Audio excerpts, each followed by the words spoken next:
I will show you how to change door handle on a Vauxhall Movano. Here is my new part. This one you just put inside of here.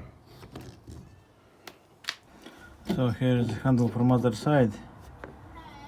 You need this one thing put inside and here.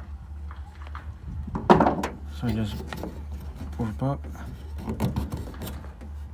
and then just push handle forward.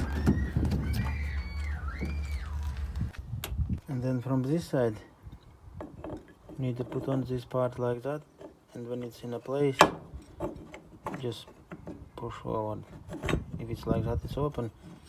That it's closed and it's holding a place. You just put in this one first. Turn that way.